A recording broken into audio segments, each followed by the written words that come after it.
Hi friends, welcome to my Annapurna channel. Annapurna ಕಿಚನ್ಗೆ ಎಲ್ರಿಗೂ ಸ್ವಾಗತ. ಎಲ್ಲರೂ ಹೇಗಿದ್ದೀರಾ? ಚೆನ್ನಾಗಿದ್ದೀರಾ ಅಂದ್ಕೊಂಡಿದ್ದೀನಿ. ನೋಡಿ, ನಾನಿವತ್ತು ಬಟಾಣಿ ಹಾಕಿ ಉಪ್ಪಿಟ್ಟು ಹೇಗೆ ಮಾಡೋದು ಅನ್ನೋದನ್ನು ತೋರಿಸ್ತೀನಿ. ತುಂಬ ಈಸಿನೇ, ಬೇಗನೆ ಆಗುತ್ತೆ. ಅದಕ್ಕೆಲ್ಲ ಈರುಳ್ಳಿ, ಬಟಾಣಿ ಎಲ್ಲ ತರಕಾರಿ ಹೆಚ್ಚಿಟ್ಕೊಂಡಿದ್ದೀನಿ. ಎಷ್ಟು ಬೇಕಾದರೂ ತರಕಾರಿ ಹಾಕ್ಕೊಳ್ಬೋದು. ಅದಕ್ಕೆ ಒಂದು ಟೇಬಲ್ ಸ್ಪೂನು ಆಯಿಲ್ ಹಾಕಿ ಒಗ್ಗರಣೆ ಕೊಡ್ತಾಯಿದ್ದೀನಿ. ನೋಡಿ, ಜೀರಿಗೆ ಸಾಸಿವೆ ಹಾಕಿದ್ದೀನಿ. ಈಗ ಶೇಂಗಾ ಹಾಕಿದ್ದೀನಿ. ನೋಡಿ, ಶೇಂಗಾ ಹಾಕಿದರೆ ಉಪ್ಪಿಟ್ಟು ಚೆನ್ನಾಗಿರುತ್ತೆ. ಬೇಕಂದರೆ ಉದ್ದಿನಬೇಳೆ, ಕಡಲೆಬೇಳೆ ಕೂಡ ಹಾಕ್ಕೋಬೋದು. ನಾನು ಹಾಕಿಲ್ಲ. ಈ ಕರಿಬೇವು, ನೋಡಿ, ಕರಿಬೇವು ಹಾಕ್ತೀನಿ. ನೆಕ್ಸ್ಟ್ ಸ್ವಲ್ಪ ಬೀನ್ಸು, ಒಂದು ಕ್ಯಾರೆಟ್ ಹೆಚ್ಚಿಟ್ಕೊಂಡಿದ್ದೀನಿ. ಒಂದು ಸ್ವಲ್ಪ ಕ್ಯಾಪ್ಸಿಕಮ್ ಹೆಚ್ಚಿಟ್ಕೊಂಡಿದ್ದೀನಿ. ಆಮೇಲೆ ಬಟಾಣಿ, ಇಷ್ಟನ್ನು ಹಾಕಬೇಕು ಉಪ್ಪಿಟ್ಟಿಗೆ. ಒಂದು ಈರುಳ್ಳಿ ಮೀಡಿಯಮ್ ಸೈಜು. ಟೊಮಟೊ ಕೂಡ ಹಾಕಬೇಕು. ಟೊಮಟೊ ಇರಲಿಲ್ಲ, ನಾನು ಅದಕ್ಕೆ ಟೊಮಟೊ ಸ್ಕಿಪ್ ಮಾಡಿದೆ. ಟೊಮಟೊನೂ ಹಾಕ್ಕೊಳ್ಳಿ. ನೋಡಿ, ಈಗ ಬಟಾಣಿ ಹಾಕ್ತೀನಿ. ಬಟಾಣಿ ಒಂದು ಅರ್ಧ ಬಟ್ಲು ಬಟಾಣಿ ಆದರೆ ಸಾಕು. ನಾನು ಸ್ವಲ್ಪ ಮಾಡ್ತಾ ಇರೋದ್ರೆ ಇದರಿಂದ ಮುಕ್ಕಾಲು ಗ್ಲಾಸು ರವೆ ಹುರ್ಕೊಂಡು ಇಟ್ಕೊಂಡಿದ್ದೀನಿ. ಕಾಫಿ ಕುಡಿಯೋ ಕಪ್ಪಿಂದ ಮುಕ್ಕಾಲು ಗ್ಲಾಸು ರವೆ ಹುರಿದು ಆಗಲೇ ರೆಡಿ ಮಾಡಿಟ್ಟಿದ್ದೀನಿ. ನೋಡಿ, ಈಗ ಬಟಾಣಿ ಹಾಕಿ ಫ್ರೈ ಮಾಡ್ತಾಯಿದ್ದೀನಿ. ಒಗ್ಗರಣೆಗೆ ಬಟಾಣಿ ಹಾಕಿ ಸ್ವಲ್ಪ ಹೊತ್ತು ಫ್ರೈ ಮಾಡಬೇಕು. ನಂತರ ಹಸಿಮೆಣಸಿನ್ಕಾಯಿ 2 ಹೆಚ್ಚಿಟ್ಕೊಂಡಿದ್ದೀನಿ, 2-3. ಆಮೇಲೆ ಒಂದು ಮೀಡಿಯಮ್ ಸೈಜ್ ಈರುಳ್ಳಿ, ಅದನ್ನು ಹಾಕಿದ್ದೀನಿ. ಈಗ ಚೆನ್ನಾಗಿ ಫ್ರೈ ಮಾಡಬೇಕಿದೆಲ್ಲ. ಸ್ವಲ್ಪ ಮಿಕ್ಸ್ ಮಾಡ್ತಾ ಇರಬೇಕು. ಒಂದು 5 ನಿಮಿಷ, ಒಂದು 2-3 ನಿಮಿಷ ಮಿಕ್ಸ್ ಮಾಡಬೇಕು. ನಂತರ ಅದಕ್ಕೆ ಎಲ್ಲ ತರಕಾರಿ ಹಾಕ್ಕೊಳ್ಬೇಕು. ಬಟಾಣಿ ಹಾಕಿದರೆ ಉಪ್ಪಿಟ್ಟು ಚೆನ್ನಾಗಿರುತ್ತೆ. ಬಟಾಣಿ ಸೀಸನ್ ಬಂತಲ್ಲ, ಇನ್ನು ಬಟಾಣಿ ಹಾಕಿ ಉಪ್ಪಿಟ್ಟು, ಸಾಂಬಾರು ಎಲ್ಲನೂ ಮಾಡ್ಕೋಬೋದು. ಇನ್ನು ಈಗ ಅವರೆಕಾಯಿ ಸೀಸನ್ ಬಂದಾಗ ಅವರೆಕಾಯಿದು ಮಾಡ್ತೀವಲ್ಲ, ಅದೇ ಥರ. ಈಗ ನೋಡಿ, ಒಂದು ಅರ್ಧ ಕ್ಯಾಪ್ಸಿಕಮ್, ಚಿಕ್ಕದು ಅರ್ಧ ಕ್ಯಾಪ್ಸಿಕಮ್ ಹೆಚ್ಚಿಟ್ಕೊಂಡಿದ್ದೆ. ಒಂದು ಸ್ವಲ್ಪ ಬೀನ್ಸು, ಒಂದು ಚಿಕ್ಕ ಕ್ಯಾರೆಟ್ ಹೆಚ್ಚಿಟ್ಕೊಂಡಿದ್ದೆ, ಅದೆಲ್ಲ ಹಾಕಿದ್ದೀನಿ.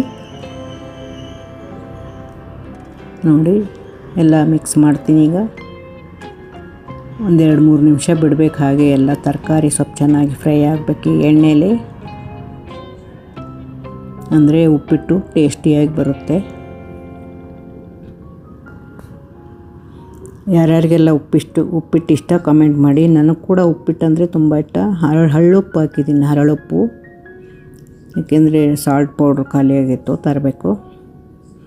ನೋಡಿ, ಹರಳುಪ್ಪೆ ಹಾಕಿ ಅದಕ್ಕೆ ಒಗ್ಗರಣೆಲೆ ಹಾಕಿಬಿಟ್ಟೆ. ಹರಳುಪ್ಪು ಬೇಗ ಕರಗೋದಿಲ್ಲ ಅಂತ.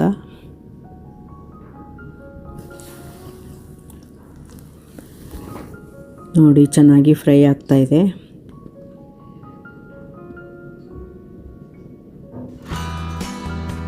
ನೋಡಿ, ಸ್ವಲ್ಪ ಅರಿಶಿನ ಪುಡಿ ಸ್ವಲ್ಪ ಹಾಕಿದೆ.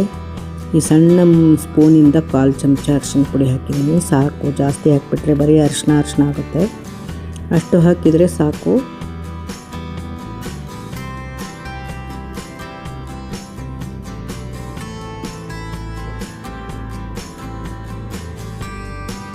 ನೋಡಿ, ಆ ಗ್ಲಾಸಿಂದನೇ 2.5 ಗ್ಲಾಸ್ ನೀರು ಹಾಕ್ಕೊಳ್ಬೇಕು. ಕಾಫಿ ಕುಡಿಯೋ ಗ್ಲಾಸಿಂದ ಮುಕ್ಕಾಲು ಗ್ಲಾಸು ರವೆ ಹುರಿದಿಟ್ಕೊಂಡಿದ್ದೆ, ಅದಕ್ಕೆ 2.5 ಗ್ಲಾಸ್ ನೀರು ಹಾಕ್ಕೊಳ್ತಾ ಇದ್ದೀನಿ. ಒಂದು ಅರ್ಧ ನಿಂಬೆಹಣ್ಣು ಹೆಚ್ಚಿಟ್ಕೊಂಡಿದ್ದೀನಿ. ಒಂದಾದರೆ ಜಾಸ್ತಿ ಆಗುತ್ತೆ, ಅರ್ಧ ಸಾಕು. ಟೊಮಟೊ ಹಾಕ್ಕೊಂಡ್ರೆ ನಿಂಬೆಹಣ್ಣಿನ ಹಾಕ್ಕೊಳ್ಳೋದು ಬೇಡ. ಟೊಮಟೊ ಹಾಕಿಲ್ಲಲ್ಲ ನಾನು, ಅದಕ್ಕೆ ನಿಂಬೆಹಣ್ಣು ಹಾಕ್ತಾಯಿದ್ದೀನಿ. ನೋಡಿ, ಇದು 1 ಗ್ಲಾಸ್ ಆಯಿತು. 2, ಇನ್ನೊಂದು ಹಾಫ್ ಹಾಕಿದರೆ ಸಾಕು. ನೋಡಿ, ಇನ್ನೊಂದು ಅರ್ಧ ಗ್ಲಾಸ್ ಹಾಕಿದ್ದೀನಿ. ನೋಡಿ, ಇದು ಚೆನ್ನಾಗಿ ಕುದಿಯಕ್ಕೆ ಬಿಡಬೇಕು. ಮುಚ್ಚಿಟ್ಬಿಡ್ಬೇಕು ಮುಚ್ಚಳನ. ನೋಡಿ, ಮುಚ್ಚಳ ಮುಚ್ಚಿಟ್ಟಿದ್ದೀನಿ. ಒಂದು 2 ನಿಮಿಷದಲ್ಲೇ ಕುದಿ ಬರುತ್ತೆ. ತುಂಬ ಟೇಸ್ಟಿಯಾಗಿರುತ್ತೆ ಇದು ಉಪ್ಪಿಟ್ಟು, ಬಟಾಣಿ ಉಪ್ಪಿಟ್ಟು. ಇದು ಒಂದು ಇಬ್ಬರಿಗೆ ಸಾಕಾಗುತ್ತೆ ಬ್ರೇಕ್ಫಾಸ್ಟಿಗೆ. ಎಲ್ಲ ತರಕಾರಿ ಹಾಕಿರೋದ್ರಿಂದ ಈಡು ಬರುತ್ತೆ. ನೋಡಿ, ಇದರಿಂದ ಮುಕ್ಕಾಲು ಗ್ಲಾಸು ರವೆ ಹುರ್ಕೊಂಡು ಇಟ್ಕೊಂಡಿದ್ದೆ.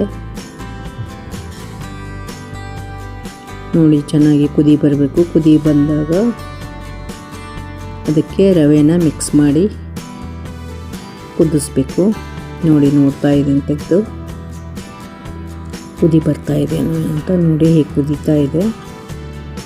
ಎಲ್ಲ ಒಗ್ಗರಣೆ ಎಲ್ಲ ಹಾಕಿದ್ದೀನಿ. ತರಕಾರಿ ಎಲ್ಲ ಕುದಿ ಬಂದಿದೆ.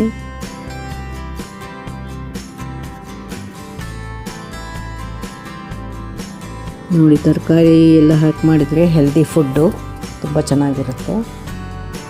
ನೋಡಿ, ಒಂದು 3/4 ಗ್ಲಾಸು ರವೆ ಹುರಿದಿಟ್ಕೊಂಡಿದ್ದಿಲ್ಲ, ಅದನ್ನು ಮಿಕ್ಸ್ ಮಾಡ್ತೀನಿ. ಈಗ ಇದೆಲ್ಲ ಸ್ವಲ್ಪ ಮಿಕ್ಸ್ ಮಾಡಬೇಕು ಚೆನ್ನಾಗಿ, ತರಕಾರಿ ಕಲಿಯೋ ಹಾಗೆ.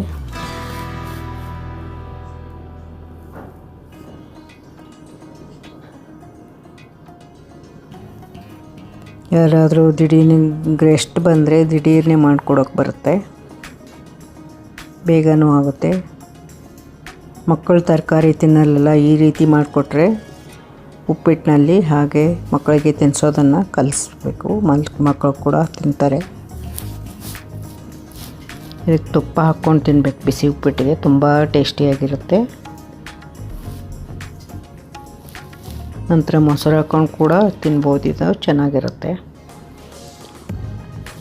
ನಾನಂತೂ ಒಂದು ಸಲ ತುಪ್ಪ ಹಾಕ್ಕೊಂಡು ತಿಂತೀನಿ, ಇನ್ನೊಂದು ಸಲ ಮೊಸರು ಹಾಕ್ಕೊಂಡು ತಿಂತೀನಿ. ಬ್ರೇಕ್ಫಾಸ್ಟ್ಗೆ ತುಂಬ ಚೆನ್ನಾಗಿರುತ್ತೆ. ಯಾವಾಗಾದರೂ ನೈಟಿಗೆ ಊಟ ಬೇಜಾರು ಏನಾದರೂ ತಿನ್ಬೇಕನ್ಸಿದ್ರೆ ಈ ರೀತಿ ಉಪ್ಪಿಟ್ಟು ಮಾಡ್ಕೊಂಡು ತಿಂದರೆ ತುಂಬ ಚೆನ್ನಾಗಿರುತ್ತೆ. ಹೊಟ್ಟೆನೂ ಫುಲ್ಲಾಗುತ್ತೆ, ಹೆಲ್ದಿ ಫುಡ್ಡು ಆದಾಗೂ ಆಗುತ್ತೆ. ನೋಡಿ, ಚೆನ್ನಾಗಿ ಆಲ್ಮೋಸ್ಟ್ ಆಲ್ ಆಗಿದೆ. ಇನ್ನು ಸ್ವಲ್ಪ ನೀರಿದೆ ಅಷ್ಟೇ, 1-2 ನಿಮಿಷ ಬಿಟ್ಟರೆ ಆಗುತ್ತೆ. ನೋಡಿ, ತರಕಾರಿ ಬೀನ್ಸು, ಕ್ಯಾರೆಟು, ಈರುಳ್ಳಿ, ಬಟಾಣಿ ಎಲ್ಲ ಹಾಕಿದ್ದೀನಿ. ಎಷ್ಟು ಚೆನ್ನಾಗಿ ಕಾಣಿಸ್ತಾ ಇದೆ. ತುಂಬಾ ಈಸಿ. 1/4 ಕಪ್ ರವೆ ಇದ್ದರೆ ಸಾಕು, ಆರಾಮಾಗಿ ತಿನ್ನೋಕ್ಕೆ ಬ್ರೇಕ್ಫಾಸ್ಟ್ ರೆಡಿ ಆಗುತ್ತೆ. ನೋಡಿ, ಆಯ್ತು ನೋಡಿ, ಆಲ್ಮೋಸ್ಟ್ ಆಲ್.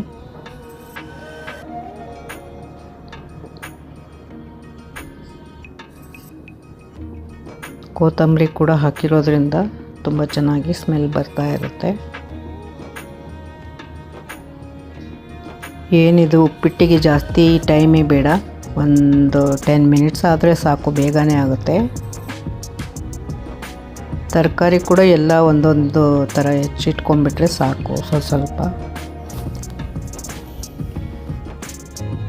ಅದೇ ಎಲ್ಲ ತರಕಾರಿ ಸೇರಿನೇ ಎಷ್ಟೊಂದು ಉಪ್ಪಿಟ್ಟು, ಜಾಸ್ತಿ 1-2-3 ಜನ ತಿನ್ನೋಷ್ಟಾಗುತ್ತೆ. ಇದು ಆರಾಮಾಗಿ ಬ್ರೇಕ್ಫಾಸ್ಟ್ಗೆ ಇಬ್ಬರಿಗೆ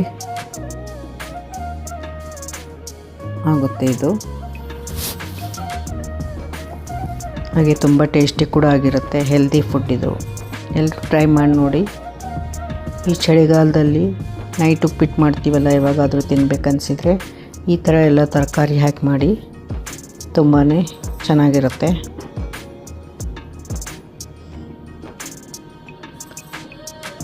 ಮುಚ್ಚಿಟ್ಬಿಡ್ಬೇಕು ಇವಾಗ 1-2 ನಿಮಿಷ. ಎಲ್ಲ ರೆಡಿಯಾಗಿದೆ ನೋಡಿ. 1-2 ನಿಮಿಷ ಮುಚ್ಚಿಟ್ರೆ ಆ ಉಪ್ಪಿಟ್ಟು ಎಲ್ಲ ಚೆನ್ನಾಗಿ ಆಗಿರುತ್ತೆ. ಗ್ಯಾಸ್ ಕೂಡ ಆಫ್ ಮಾಡಬೇಕು.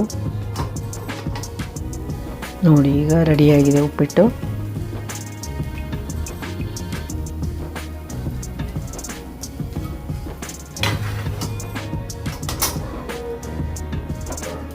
ನೋಡಿ, ಗ್ಯಾಸ್ ಆಫ್ ಮಾಡಿದೆ. ನೋಡಿ, ಈಗ ಬ್ರೇಕ್ಫಾಸ್ಟ್ಗೆ ಉಪ್ಪಿಟ್ಟು ರೆಡಿಯಾಗಿದೆ. ಸರ್ವ್ ಮಾಡ್ಕೊಳ್ತೀನಿ ನೋಡಿ.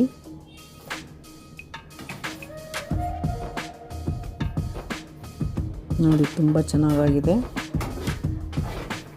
ಬಟಾಣಿ ಎಲ್ಲ ಹಾಕಿರೋದ್ರಿಂದ ತುಂಬ ಟೇಸ್ಟಿಯಾಗಿ ಬರುತ್ತೆ ಉಪ್ಪಿಟ್ಟು.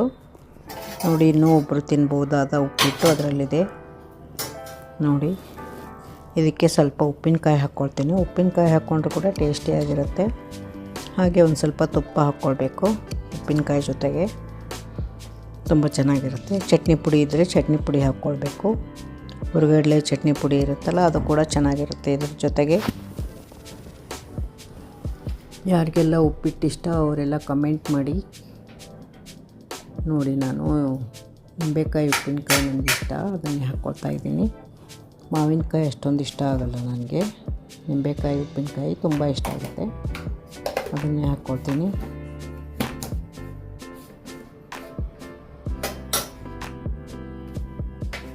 ನೋಡಿ ಬ್ರೇಕ್ಫಾಸ್ಟು ನನ್ನ ಉಪ್ಪಿಟ್ಟು ರೆಡಿ.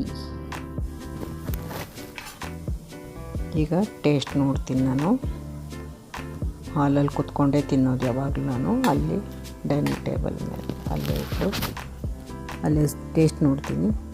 ನೋಡೋಣ ಬನ್ನಿ ಟೇಸ್ಟ್ ಹೇಗಿದೆ ಅಂತ. ನೋಡಿ ನಾನು ಟೇಸ್ಟ್ ನೋಡೋ ಸಮಯ ಇದು.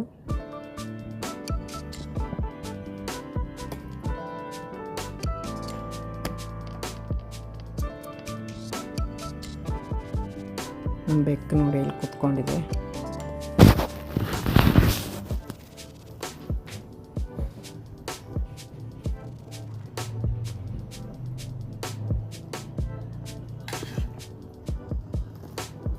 ನಾನು ಯಾವಾಗಲೂ ಉಪ್ಪಿಟ್ಟು ಏನಾದರೂ ತಿನ್ನುವಾಗ ಟಿ ವಿ ನೋಡಿಕೊಂಡು ಅಥವಾ ಮೊಬೈಲ್ನಲ್ಲಾದರೂ ಏನಾದರೂ ನೋಡಿಕೊಂಡು ಟಿಫನ್ ತಿಂತಾಯಿರ್ತೀನಿ.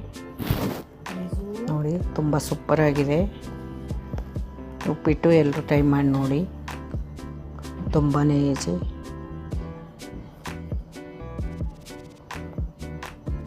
ಹಾಗೆ ನನ್ನ ಚಾನಲ್ನ ಎಲ್ಲರೂ ನೋಡ್ತಾಯಿರಿ. ಹೀಗೆ ಸಿಂಪಲ್ಲಾಗಿರೋ ವಿಡಿಯೋಗಳನ್ನು ಹಾಕ್ತಾಯಿರ್ತೀನಿ.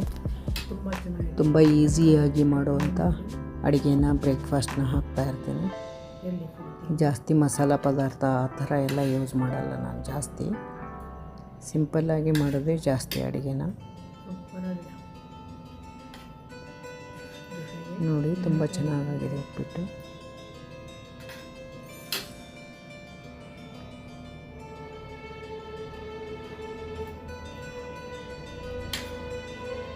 ಹಾಗೆ ಯಾರ್ಯಾರಿಗೆ ಏನಾದರೂ ರೆಸಿಪಿ ಬೇಕಂದರೆ ಕಮೆಂಟ್ ಮಾಡಿ, ನಾನು ಹಾಕೋಕ್ಕೆ ಟ್ರೈ ಮಾಡ್ತೀನಿ. ನನಗೆಲ್ಲ ಥರ ಅಡುಗೆನೂ ಬರುತ್ತೆ, ಆದರೆ ಈಗೀಗ ಅಡುಗೆ ಮಾಡೋ ಕಡಿಮೆ. ಅಡುಗೆಯವ್ರು ಬರ್ತಾರಲ್ಲ, ಅದಕ್ಕೋಸ್ಕರ ನಾನು ಮಾಡೋದಿಲ್ಲ ಹೆಚ್ಚಾಗಿ. ಯಾವುದೋ ಒಂದು ಐಟಮ್ ಮಾಡಿರ್ತೀನಿ ಯಾವಾಗಾದರೂ ಒಂದು ಸಲ, ವಾರಕ್ಕೊಂದ್ಸಲ. ಹಾಗೆ ನೋಡಿ, ಹಾಗೆ ಪಾನಿಪುರಿ ಮಾಡಿದ್ವಿ ಮೊನ್ನೆ, ತುಂಬ ಚೆನ್ನಾಗಾಗಿತ್ತು. ರೆಡಿಮೇಡ್ ತಂದಿದ್ವಿ, ಪೂರಿ ಮನೆಯಲ್ಲೇ ಕರೆದಿದ್ವಿ. ಎಲ್ಲ ರೆಡಿ ಮಾಡಿ ಬಟಾಣಿ, ಈರುಳ್ಳಿ, ಕೊತ್ತಂಬರಿ ನೋಡಿ ಪಾನಿಪುರಿಗೆಲ್ಲ ರೆಡಿ ಮಾಡಿ ಬಟಾಣಿ ಕುದಿಸಿಟ್ಟಿದ್ವಿ, ಆಲೂಗಡ್ಡೆ ಅದನ್ನೆಲ್ಲ ಇದಕ್ಕೆ ಮಿಕ್ಸ್ ಮಾಡಿ ಆಮೇಲೆ ಪಾನಿ ಆ್ಯಡ್ ಮಾಡಿ ತಿಂದ್ವಿ. ಸೂಪರಾಗಿತ್ತು. ಇದು ಏನಾದರೂ ನಿಮಗೆ ರೆಸಿಪಿ ಬೇಕಂದರೆ ಹೇಳಿ, ಯಾವಾಗಾದರೂ ಒಂದು ಸಲ ಹಾಕ್ತೀನಿ ನಾನು. ಇದು ಕೂಡ ಮನೇಲಿ ಮಾಡಿ ತಿಂದರೆ ಆರಾಮಾಗಿ ಎಷ್ಟೊಂದು ತಿನ್ಬೋದು, ಆರಾಮಾಗಿ, ಲಿಮಿಟ್ ಇಲ್ಲದೆ. ಟೇಸ್ಟಿನೂ ಇರುತ್ತೆ, ಒಳ್ಳೆ ಫುಡ್ಡೂ ಇರುತ್ತೆ ಮನೆಯಲ್ಲೇ ಮಾಡಿದರೆ. ಹಾಗೆ ಅದಕ್ಕೆ ಗೋಬಿನೂ ಕರೆದಿದ್ವಿ, ಅದು ಕೂಡ ಸೈಡಲ್ಲಿ ಒಂದು ಸ್ವಲ್ಪ ಎಲ್ಲರೂ ತಿಂದ್ವಿ. ತುಂಬಾ ಚೆನ್ನಾಗಾಗಿತ್ತು. ಇದುವರೆಗೂ ಯಾರೆಲ್ಲ ವಿಡಿಯೋ ನೋಡಿದ್ರಾ, ಥ್ಯಾಂಕ್ ಯು.